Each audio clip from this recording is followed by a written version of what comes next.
Grandma, I'm so hungry. He locked me in my room, and Mom won't wake up. My 7-year-old grandson, calling from a number I didn't recognize, voice shaking. Then I heard a car door slam. The line went dead. I hadn't seen him in 6 months. His mother stopped letting me visit. I drove through the dark, not knowing what I'd find. When I got there, the house was pitch black. Nobody answered the door. So I picked up a rock from the garden, and I broke that window. What I found inside that house made my blood run cold. And what I had to do next would change our lives forever. My name is Judith Morrison. I'm 72 years old, and this is my story. Before we continue, please leave a comment telling us where you're watching from and subscribe to Never Too Old channel. We're creating a community of people who know that our best chapters can happen at any age. Now back to the story. The phone rang at 8:30 on a Tuesday. I was rinsing my dinner plate, the kitchen window showing my reflection against the dark outside. I live alone in a 2-bedroom house on Riverside Drive, in a town most people have never heard of. The phone sat on the counter, the screen lighting up with a number I didn't recognize. Something in my chest tightened before I even picked it up. Hello? Grandma? The voice was small, shaking. My hand gripped the counter. Liam? Grandma, I'm so hungry, he was whispering, like someone might hear. Mom won't wake up and he locked me in my room. Please come get me. Please? A sound in the background. A car door slamming. I have to. The line went dead. I stood there with the phone pressed to my ear, listening to silence. My hands had started to shake. I pulled the phone away, looked at the number, pressed call. It rang 4 times and went to a generic voicemail. I tried again. Same thing. Then I called Rachel. Straight to voicemail, her voice chirpy and fake. Hey, this is Rachel, leave a message. I hung up and called again, and again. 5 times, each one going to that same bright recorded voice, while my grandson was somewhere, locked in a room, hungry and scared. I grabbed my keys from the hook by the door, my coat, my purse. My phone kept ringing, Rachel's number as I walked to the car, as I backed out of the driveway, as I turned onto the main road heading east. 45 minutes through dark roads. I'd made this drive before, but not like this. Not with my hands shaking and my phone in the cup holder, trying Rachel's number over and over. Each call went straight to that bright voicemail message. The headlights cut through the night. My mind kept going back. 4 years ago, my son Danny died on Route 60, 3 miles from his house. A truck ran a red light. The officer who came to my door said he didn't suffer. I don't know if that was true, but I thanked him anyway. Danny was 32. Liam was 3. Walter, my husband, held it together for the funeral. Shook hands, accepted casseroles, thanked people for coming. 3 weeks later, I found him in the garage, slumped over the workbench. Heart attack. The doctor said grief can do that. Put strain on the heart until something breaks. I buried my husband 5 weeks after I buried my son. Rachel and I clung to each other after that. She'd move into our house some weeks. Couldn't stand being in hers without Danny. Liam would sleep in his father's old room, and I'd make breakfast for the 3 of us. We didn't talk much, just sat together. I thought we'd always have that. Then 2 years ago she met Derek at some bar in town. He seemed fine at first, polite enough when he came to pick her up. He had a job doing something with construction, said he made decent money. Rachel smiled more when she talked about him. I wanted her to be happy. She'd lost so much. The visits started spacing out. Every week became every other week. Then once a month. Then she called and said they were moving. Derek had a better opportunity an hour away. And could I help them pack? I drove out and loaded boxes into a truck. Derek barely looked at me. Rachel was jumpy, talking fast about their new place and how Liam would love the backyard. Liam sat on the porch steps, quiet. He was 5 then. After they moved, I'd call and Rachel would say they were busy, settling in. Derek was working long hours. I could come visit in a few weeks. A few weeks turned into 2 months. When I finally drove out to Pine Street unannounced, Rachel answered the door in sweatpants, her hair unwashed. The house smelled like stale beer. She said Liam was napping and I should have called first. I saw him for 20 minutes. He looked smaller than I remembered. The last time I saw Liam was 6 months ago. Rachel had finally agreed to bring him to my house for Sunday dinner. She showed up an hour late without Derek, said he had to work. Liam was too thin, his shirt hung off his shoulders and he barely touched his food. When Rachel went to the bathroom, I pulled an old cell phone from my junk drawer, the one I'd kept charged in case of emergencies. I knelt down next to Liam in the hallway. Listen to me, sweetheart. I'm going to put this in your backpack, okay? If you ever need me, if you're ever scared, or you need help, you call this number. I showed him the contact labeled Grandma. You can charge it behind your dresser. Just plug it in when you're alone. Nobody needs to know. Can you do that for me? He nodded. His eyes were wide, and something in them made my stomach hurt. Do you need help now? I whispered. He glanced toward the bathroom, shook his head. Rachel came back and said they had to go. I hugged Liam at the door and felt his ribs through his shirt. I called Rachel every week after that. Most times she didn't answer. When she did, she said everything was fine. I was worrying too much. Liam was in school and doing great. I asked when I could visit. She'd say soon. Soon. Derek's been stressed and they needed family time. I stopped calling after a while. I didn't know what else to do. Until tonight. The GPS said I was 10 minutes away. My hands ached from gripping the steering wheel. I turned onto Pine Street and slowed, checking house numbers in the dark. Theirs was at the end, a small rental with peeling paint and a yard full of weeds. One window glowed dim yellow. The rest of the house was dark. I parked on the street and walked up the cracked driveway. The front door had a wreath on it, half the fake flowers missing. I pressed the doorbell, heard it chime inside. Nobody came. I pressed it again, knocked. Rachel, it's Judith. Open the door. Nothing. I walked around to the side of the house, my shoes crunching on gravel. The kitchen window was head high, curtains open. I could see the sink piled with dishes, a trash bag overflowing on the floor.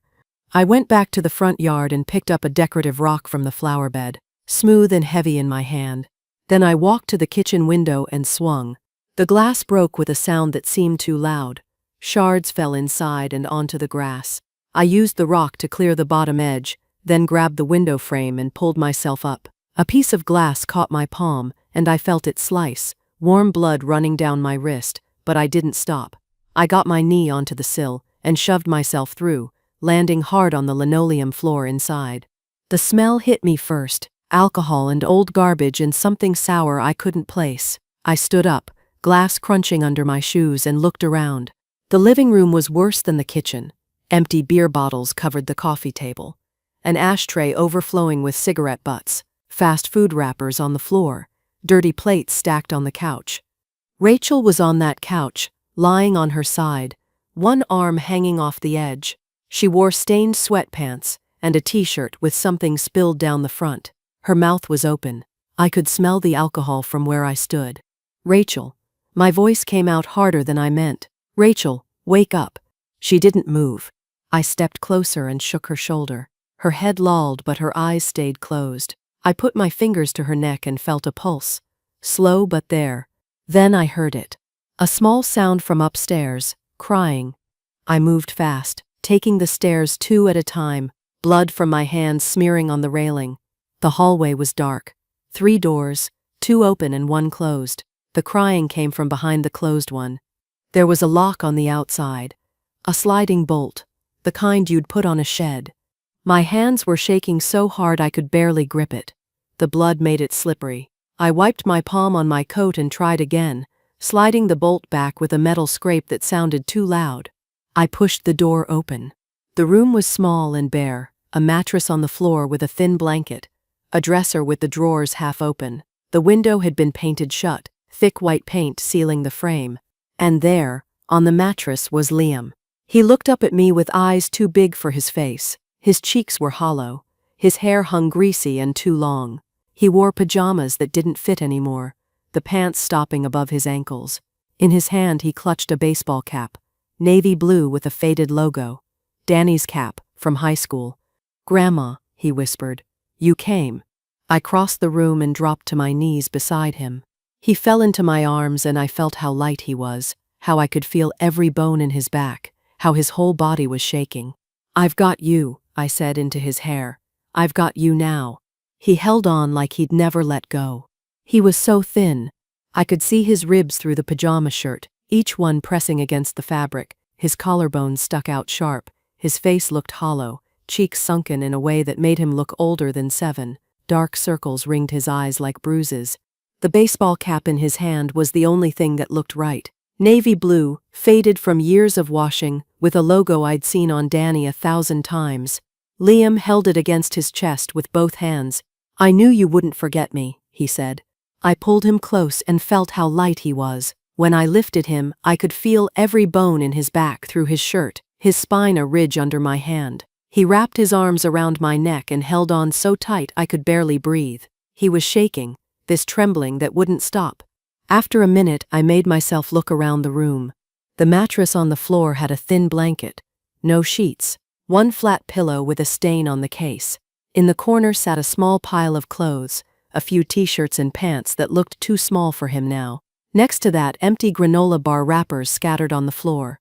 The window had been painted shut. Thick white paint sealing the frame closed. The dresser had 3 drawers, 2 hanging open and mostly empty. Behind it, just visible, a white phone charger cord plugged into the outlet, the one I'd told him to use. On the outside of the door, that bolt lock, shiny and new against the old wood. I looked down at Liam. "Tell me what's been happening." He pulled back enough to see my face. His eyes were red. "Derek locks me in here every night. When he gets home from work, he puts me in and locks the door." "Every night?" "Yeah. And he doesn't let me out until morning. Sometimes he brings crackers or a sandwich first. Sometimes he forgets." His voice got smaller. "When he forgets, my stomach hurts real bad." "What about your mom?" "She sleeps all the time. She doesn't wake up when I yell for her." He wiped his nose with the back of his hand. "Derek says she's tired and I need to leave her alone." "When did you stop going to school?" "I don't know. A long time." He looked down at the baseball cap. "Derek said I can't go anymore, because I talk too much and the teachers ask questions." I felt something cold settle in my chest. "How do you get food when he forgets to bring you any?" "Sometimes during the day, before Derek comes home, I can get out. Mom's sleeping so she doesn't hear me." His voice dropped to almost nothing. "Yesterday I went downstairs and climbed out the kitchen window. There's a lady next door and she was in her yard. She saw me and asked if I was hungry." "She gave you food?" He nodded. "A sandwich. I ate it really fast. She wanted to know if I was okay and I got scared, so I ran back inside before Derek came home." "What's her name?" "Mrs. Foster. She has a dog named Buddy." I stroked his hair back from his forehead. It was greasy, needed washing. "You were brave to call me tonight. I was really scared. I heard Derek's truck and I had to hide the phone super fast." He touched the baseball cap. "I held this and thought about Dad. I thought maybe you'd come if I told you. I'm here now, and I'm taking you with me. What if Derek says no?" I stood up, keeping him on my hip. My back protested, but I didn't care. He doesn't get a say. We made it to the hallway when I heard the front door bang open downstairs. "What the hell?" A man's voice, slurred and angry. "Who broke my damn window?" "Derek." I kept walking toward the stairs. Liam's arms tightened around my neck. Derek appeared at the bottom, swaying. He was a big man, over 6 feet, with a gut hanging over his belt. His face was red, and his eyes unfocused. He looked up and saw us. "Judith?" He grabbed the railing. "What are you doing in my house?" I came down the stairs slowly, one hand on Liam's back, the other on the railing. Blood from my cut palm left smears on the white paint. "I'm taking him with me." "The hell you are." He started up toward us. "You broke into my house. I'm calling the cops."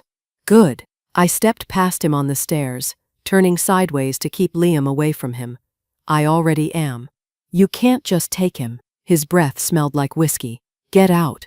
I reached the bottom and walked into the living room. Rachel was still on the couch, hadn't moved. Derek followed, stumbling over a beer bottle on the floor. I pulled my phone from my coat pocket and dialed 911, put it on speaker. 911, what's your emergency? My name is Judith Morrison. I'm at 247 Pine Street. I need police and an ambulance. My grandson has been locked in a room and starved. His mother is unconscious from alcohol. Derek's face went white, then red. You can't. There's also an intoxicated man here threatening me. Ma'am, are you in immediate danger? Not if he stays back. Units are on the way. Stay on the line. Derek took a step back, then slumped into the recliner. This is my house, he muttered. My house. Liam buried his face in my neck. The sirens came fast. Red and blue lights flashed through the window, car doors slamming, heavy footsteps. 2 officers came through the broken kitchen window, hands near their belts. The first one through was a woman, dark hair pulled back, sharp eyes scanning everything. I'm Officer Harper. Who called? I did. I nodded toward Derek in the chair. That's Derek Vaughn. The woman on the couch is my daughter-in-law, Rachel Morrison. This is my grandson, Liam. Officer Harper came closer and looked at Liam. Her expression stayed neutral, but something shifted in her eyes. Hi, Liam. I'm Linda. Liam turned his face away. The second officer, younger with a nameplate reading Parker, moved toward Derek. Sir, stand up, please. Derek didn't move. Sir. Derek stood slowly, hands up. I didn't do anything. She broke in. Officer Harper kept her attention on me. Ma'am, what happened? I told her. The phone call, the drive, breaking the window, finding Liam locked in a room upstairs, the lock on the outside of his door, how light he was when I picked him up. While I talked, Officer Parker went upstairs. I heard his footsteps, the creak of the door, his radio crackling. Harper, you need to see this. Officer Harper touched my arm. Wait here. She went up, came back 2 minutes later with her jaw tight. Mr. Vaughn, turn around, hands behind your back. What? I didn't. You're under arrest for child endangerment. Paramedics arrived while Officer Parker was handcuffing Derek. 2 of them, moving fast. The woman went to Rachel on the couch, checking her pulse and lifting her eyelids. The man came to me. I'm Todd. Can I check him out, buddy? Liam looked at me. I nodded. Todd knelt down and his face went carefully blank. He checked Liam's pulse at his wrist, then his neck, looked in his eyes with a small light, asked gentle questions. When did you last eat something? Does your tummy hurt? Can you tell me your name? Liam answered in whispers, still holding on to me with one hand. Todd looked up at me. He needs to go to the hospital, right away. I'm coming with him. Of course. He glanced at his partner, who was already loading Rachel onto a stretcher. We'll transport them both. Officer Harper came back while they were getting Rachel into the ambulance. I'm following you to the hospital. We'll need your statement, and I'm starting emergency protective custody paperwork. What does that mean? Liam stays with you tonight, probably longer. She looked at Liam, then back at me. You did the right thing, Mrs. Morrison. In the ambulance, Liam sat on my lap while Todd wrapped a blood pressure cuff around his thin arm. The lights inside were bright and sterile. Numbers blinked on a monitor. Grandma? I'm here. Are we going to your house after? Yes. Can I stay there? For real? I looked down at him.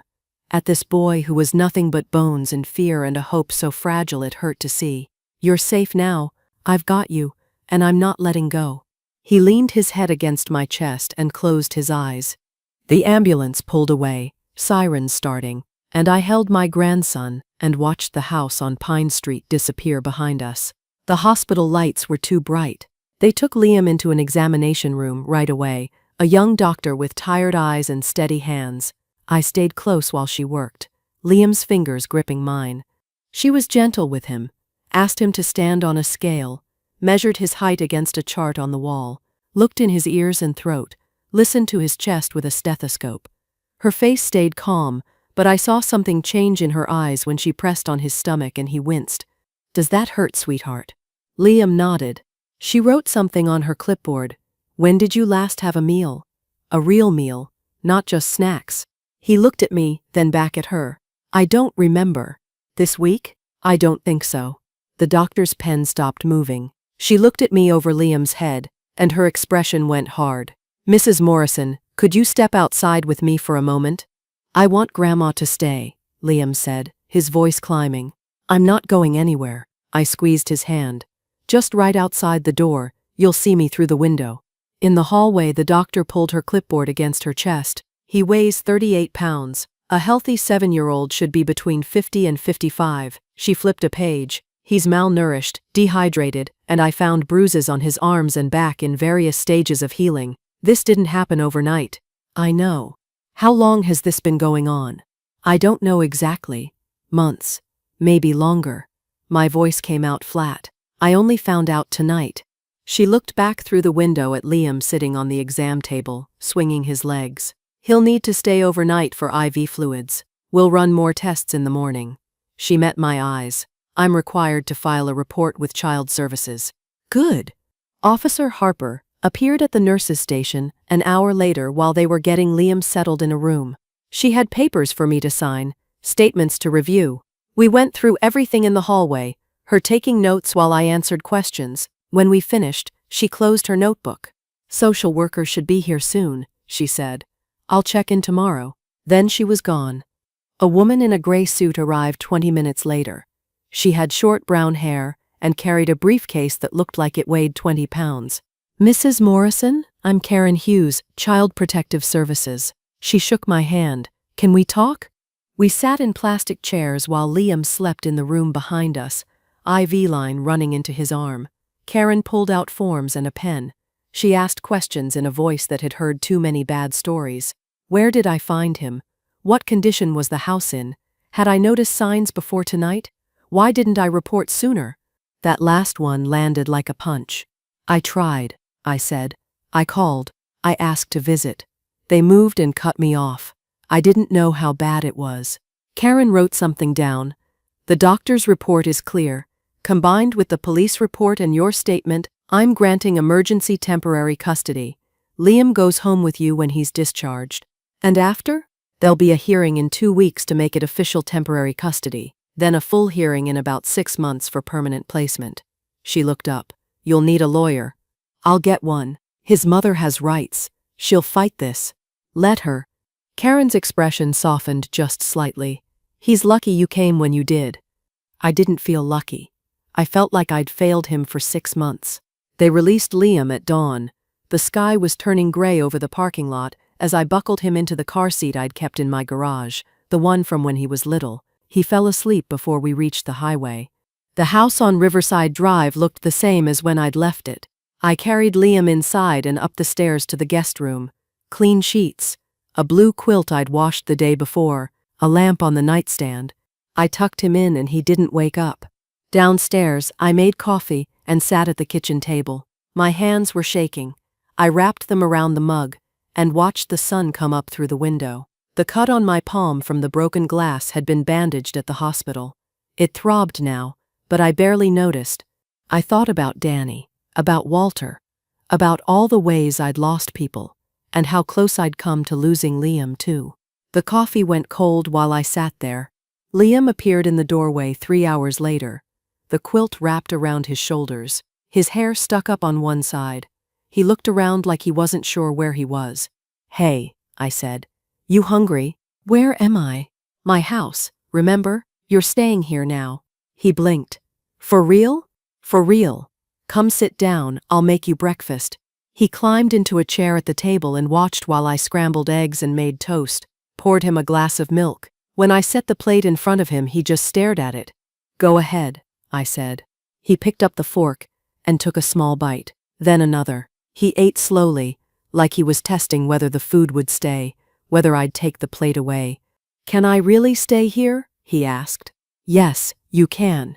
He took another bite, drank some milk. A minute passed. Can I really stay? I sat down across from him. Yes, Liam, you're staying with me. He nodded and kept eating. Got halfway through the eggs. Grandma? Yeah? Can I really stay? Yes, I said. I promise. He finished his breakfast after that.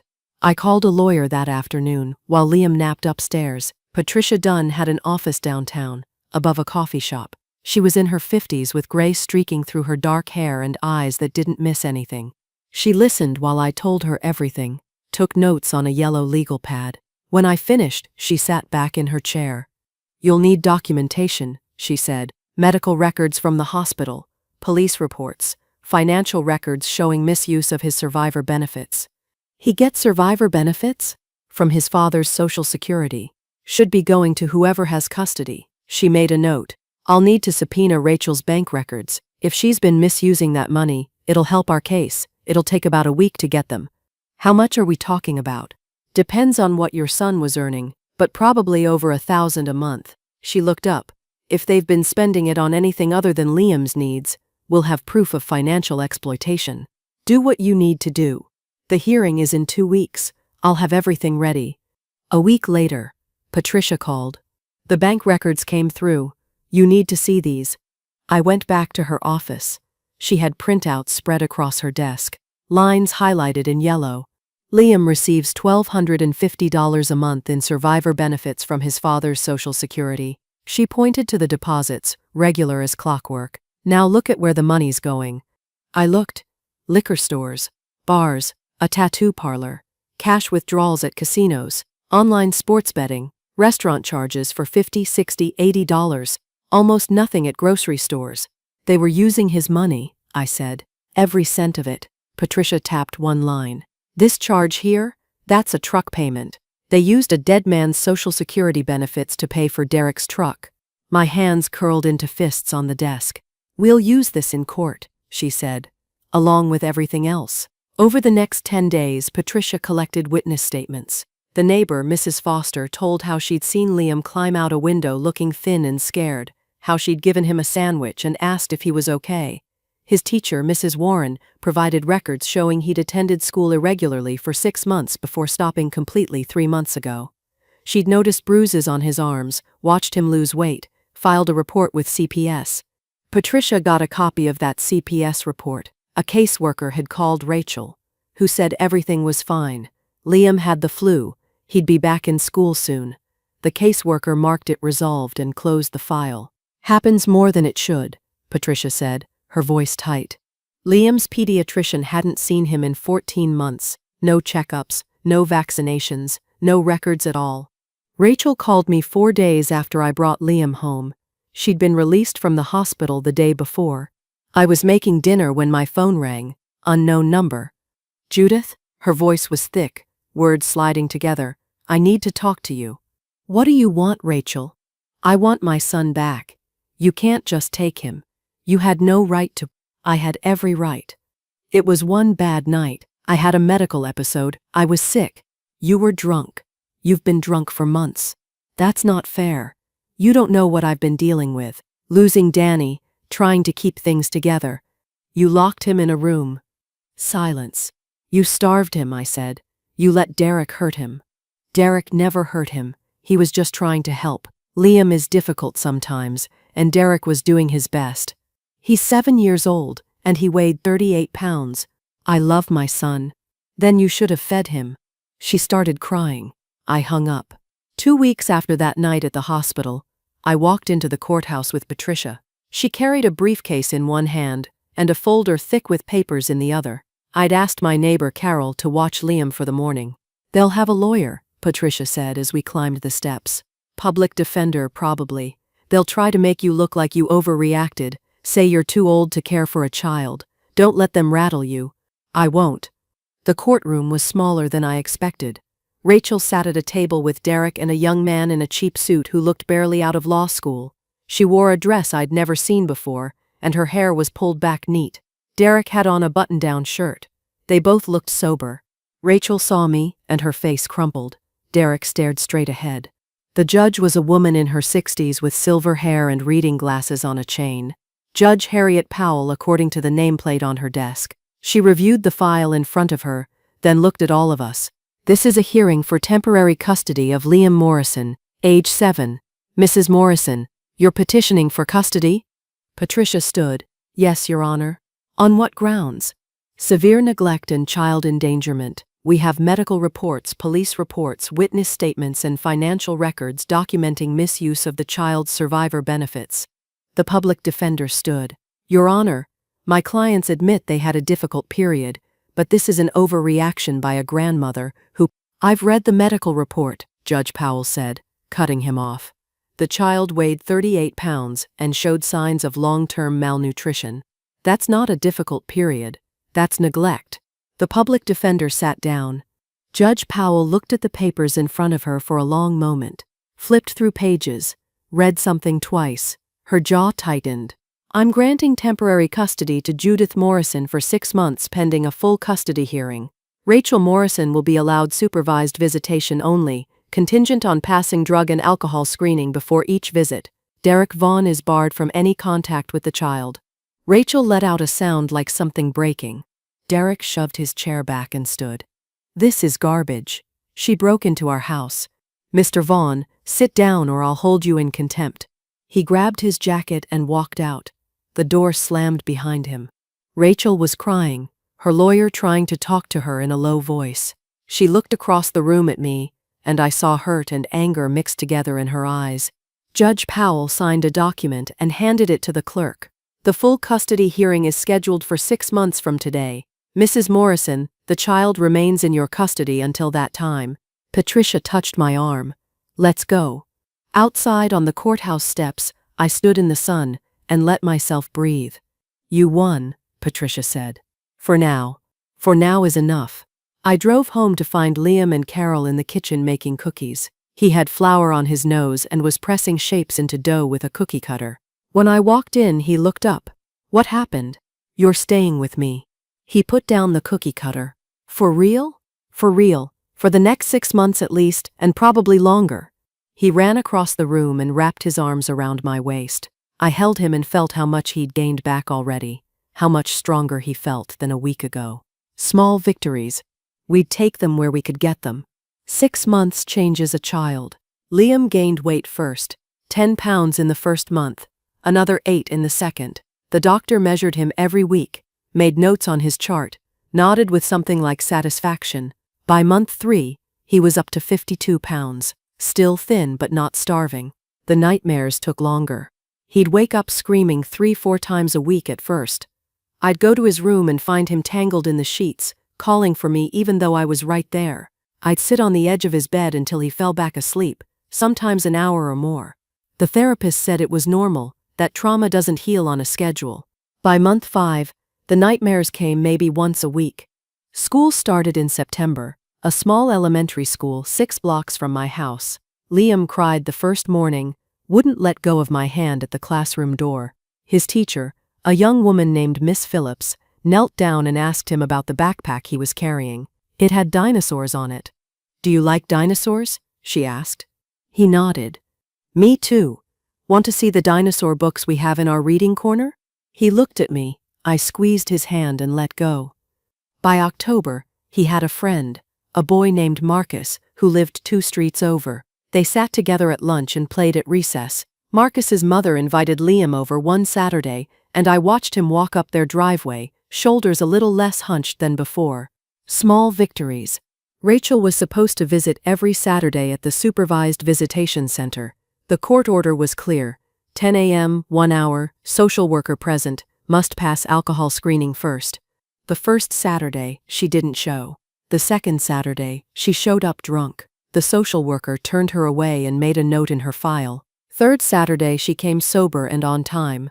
Liam sat across from her at a small table in a room painted yellow with toys in the corner. She tried to talk to him about school, about what he liked to do now. He gave one-word answers and watched the clock. After a month, he stopped asking if she was coming. You don't have to go if you don't want to, I told him one Friday night. The judge said I have to. The judge said she gets to visit if she shows up sober. You don't have to want it. He looked down at his hands. She's my mom. I know, but I don't want to see her. That's okay too. Rachel missed the next 3 visits. Liam didn't ask why. Patricia called me in early March, a week before the full custody hearing. They hired a real lawyer, she said. Not a public defender, someone with an actual practice. How? Derek's brother, apparently. He knows someone who owed him a favor. She paused. They're going to come after your age hard. You need to be ready. I'm 72. What am I supposed to say? The truth. You're healthy. You're financially stable. You have a support system. Liam is thriving with you. Her voice got harder. And you didn't starve him. I went to my own doctor and got a full physical, blood pressure good, cholesterol fine, heart healthy. She wrote a letter stating I was in excellent health for my age, with no conditions that would impair my ability to care for a child. Patricia requested a home study. A woman from Child Services came out, walked through every room, checked the smoke detectors and the locks on the medicine cabinet. She interviewed Liam in his room, while I waited downstairs. When she left, she said the report would be ready in a week. It came back clean. Appropriate living situation, child well cared for, grandmother capable and attentive. They don't have anything, Patricia said when I showed her the report. But they'll try anyway. The courthouse was packed the day of the hearing. Patricia met me outside with her briefcase and a folder thicker than last time. Liam's with his therapist in the waiting room, she said. She'll stay with him until we're done. I'd left him there 10 minutes ago, playing with blocks while Dr. Sanders sat nearby. He'd asked if he had to go into the courtroom. No, I'd said. You just wait here, I'll come get you when it's over. What if they make me go back with Mom? That's not going to happen. He didn't look convinced. Inside, Rachel sat with Derek and a man in an expensive suit. She'd done her hair, put on makeup. Derek wore a tie. They looked like different people. Rachel's eyes found mine across the room. I looked away. Judge Powell came in and everyone stood. She took her seat, adjusted her glasses and opened the file in front of her. This is the full custody hearing for Liam Morrison, age 7. Mrs. Judith Morrison is petitioning for permanent custody. She looked at Patricia. Counselor? Patricia stood. Yes, Your Honor. We're requesting full custody based on continued evidence of neglect and inability of the biological mother to provide safe care. Rachel's lawyer stood. Your Honor, my client has made significant strides in addressing her issues. This hearing should consider reunification, not permanent removal. Judge Powell made a note. We'll hear testimony. Mrs. Morrison, please take the stand. I walked up and sat in the chair beside her desk. Swore to tell the truth. Patricia started easy. Asked me about Liam's progress over the past 6 months. I told her about the weight gain, the school, the therapy, about how he slept through the night, most nights now, how he laughed sometimes. Then Rachel's lawyer stood up for cross-examination. Mrs. Morrison, how old are you? 72. And Liam is almost 8 years old now? Yes. So when he's 18, you'll be 82. Can you really care for a teenager at that age? I'll be there for him however he needs me. But physically, can you keep up with an active teenage boy? I can keep up with him now. What about when you're 80? 85? Patricia stood. Objection, Your Honor. Speculation. I'll allow it, Judge Powell said. Mrs. Morrison, you may answer. I looked at Rachel's lawyer. I don't know what I'll be like at 80, but I know Liam is safe with me now, and I know what happened to him when he wasn't. The lawyer moved on, but his point was made. The doctor who'd examined Liam that first night came next. She brought his medical records, charts showing his weight over time, photos from the hospital that first night. He weighed 38 pounds when I examined him, she said. For a 7-year-old, that's severely underweight, dangerous. Judge Powell looked at the photos. Her mouth thinned. In your professional opinion, doctor, how long had this neglect been occurring? Months. At least 6. Possibly longer. The malnutrition was severe and prolonged. And his recovery? Remarkable. He's gained 20 pounds, shows no lasting physical damage, but that required consistent care and proper nutrition, which he's clearly receiving now. Rachel took the stand after lunch. She wore a navy dress and kept her hands folded in her lap. When her lawyer asked her to explain what happened, she started crying. It was the worst time of my life, she said. I lost my husband. I was grieving. I made mistakes. Do you love your son? More than anything. What happened the night Mrs. Morrison took him? I'd been sick. I took too much cold medicine, and it made me drowsy. Derek was at work, and I just fell asleep. When I woke up, Liam was gone. Patricia stood for cross-examination. Miss Morrison, you testified you were sick. Is that why your blood alcohol level was 0.23 when the paramedics tested you? Rachel's face went red. I had been drinking earlier, but 0.23 is nearly 3 times the legal limit. Patricia pulled out a paper. Hospital records show you were treated for alcohol poisoning. I made a mistake that night. What about the lock on the outside of your son's bedroom door? Derek put that there. I didn't know. You didn't know your son was being locked in his room every night? Rachel's lawyer objected. Judge Powell overruled it. I was asleep. Rachel said. Derek handled things at night. How many supervised visitations have you attended in the last 6 months? Rachel looked down. I don't know. Several. According to the social worker's report, you've attended 4 out of 26 scheduled visits. You missed the rest or showed up intoxicated. Silence. Do you love your son, Ms. Morrison? Yes. Then why didn't you feed him? Rachel started crying again. Her lawyer called for a recess. Derek took the stand after the break. He sat with his arms crossed, jaw tight. Mr. Vaughn, what was your role in Liam's care? I tried to help Rachel. The kid was difficult, didn't listen. How did you discipline him? Sent him to his room. Timeouts. Patricia stood. You locked him in his room with a bolt on the outside of the door. He needed boundaries. You spent his survivor benefits on alcohol and gambling.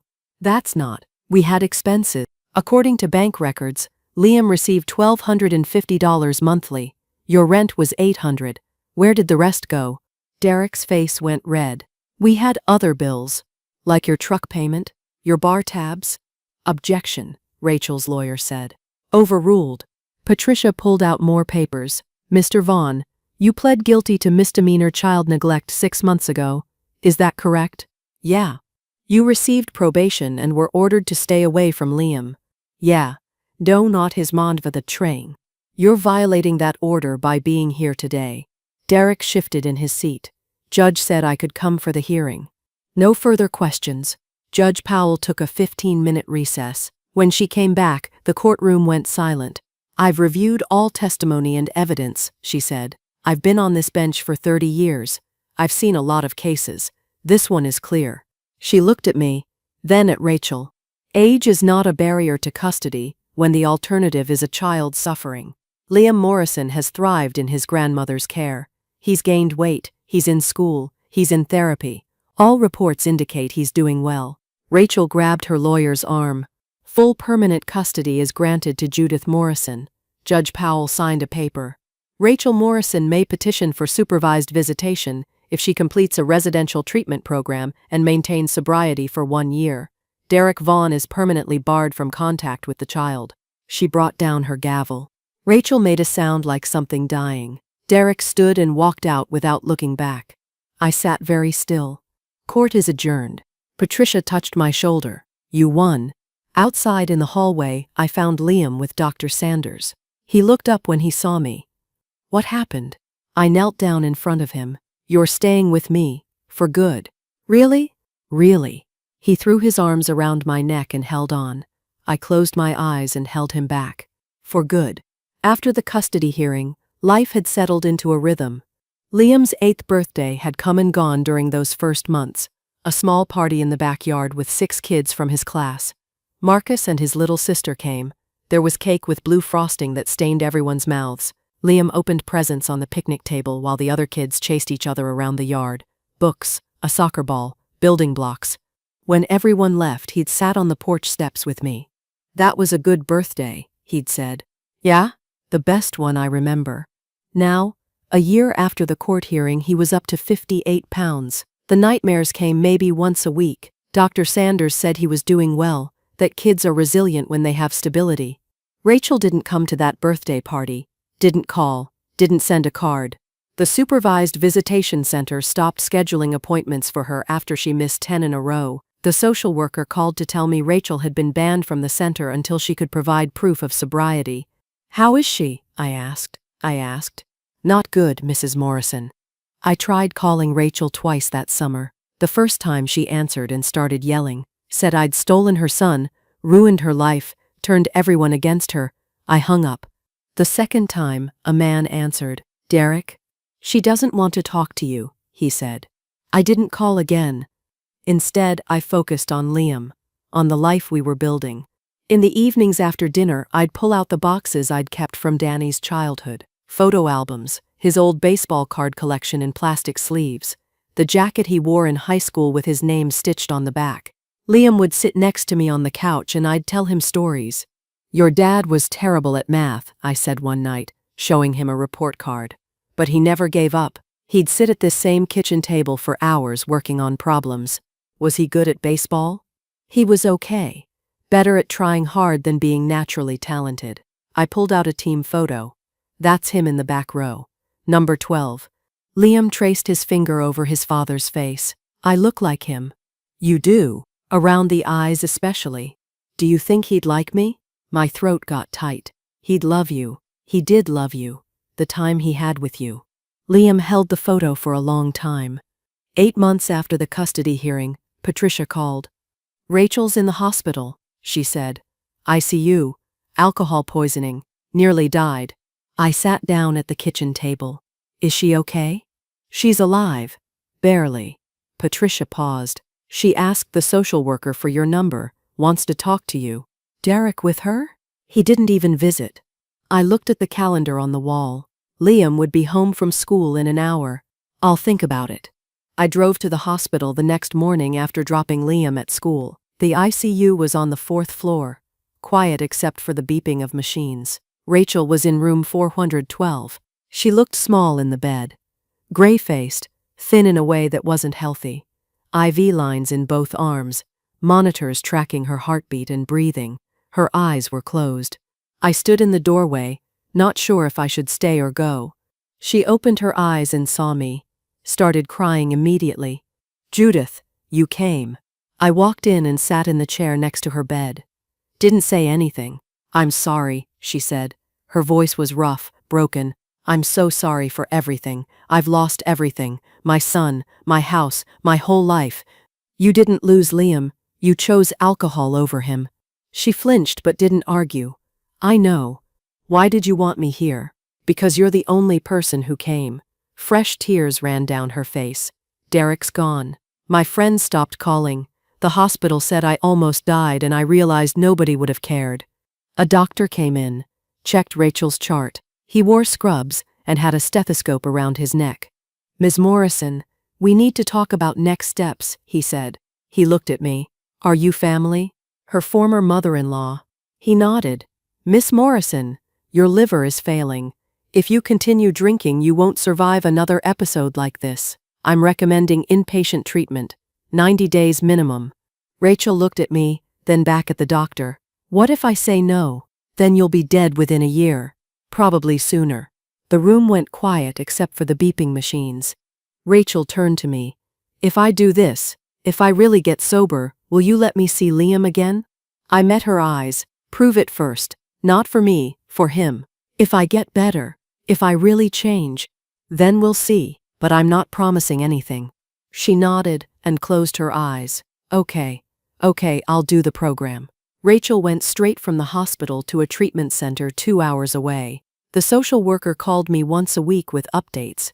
The first month, Rachel was angry, fought with counselors, refused to participate in group therapy, threatened to leave. The second month, something shifted. She started talking in sessions, started writing in a journal they gave her. The social worker said she was finally facing what she'd been running from. The third month, she wrote letters, to Danny, to Liam, to herself. The social worker said some people need to write their way through grief. Rachel completed the 90-day program, filed for divorce from Derek while she was in treatment. He didn't contest it. A week after she got out, a letter came to my house. My name and address written in handwriting I recognized. I opened it at the kitchen table. Dear Judith, I don't expect you to forgive me. I don't know if I can forgive myself, but I need you to know that I understand what I did. I starved my son. I let a man hurt him. I chose alcohol over everything that mattered. I can't undo those years. I can't give Liam back the childhood I stole from him. All I can do is try to be better now. I'm living in a sober house. I go to AA meetings every day. I have a job at a grocery store. It's not much, but it's honest work and I'm doing it sober. I know I have no right to ask anything from you. You saved Liam when I failed him. You gave him the life I couldn't. I'll never be able to thank you enough for that. If you ever think he might want to see me again, I'll be here, sober, trying. I'm sorry for everything. Rachel. I read it 3 times, put it in a drawer. 6 months passed. The social worker called every month with updates. Rachel still sober, promoted to assistant manager at the grocery store, attending therapy, going to meetings, divorce finalized, living in her own apartment now. She's doing the work, the social worker said. Real change, not just talk. I thought about it for weeks. Watched Liam playing in the yard. Listened to him laugh at dinner. Saw how far he'd come. Finally, I called the social worker back. "One supervised visit," I said. "Just to see how it goes. I'll set it up." I hung up and looked out the window at Liam throwing a ball against the side of the house, catching it, throwing it again. We'd come so far. Maybe Rachel had too. We'd find out. I told Liam about the visit on a Saturday morning. He was 10 now, taller and stronger, but still small for his age. "Your mom wants to see you," I said. "She's been sober for over a year." He looked down at his cereal. "Do I have to go?" "Not if you don't want to." "Will I have to live with her again?" "No, you live here. This is your home. Always." He stirred his spoon through the milk. "What if she's different?" "She is different, but you can decide if that matters." The visit was scheduled for the following Wednesday at the visitation center. A small room with a table and chairs, toys in the corner nobody used anymore. The social worker sat by the door with her clipboard. Rachel arrived 10 minutes early. I saw her through the window, pacing in the parking lot. She wore jeans and a sweater, her hair pulled back, clean, sober, nervous. When Liam walked in, she stood up and her hands went to her mouth. "Hi, sweetheart." He stayed by the door. "Hi.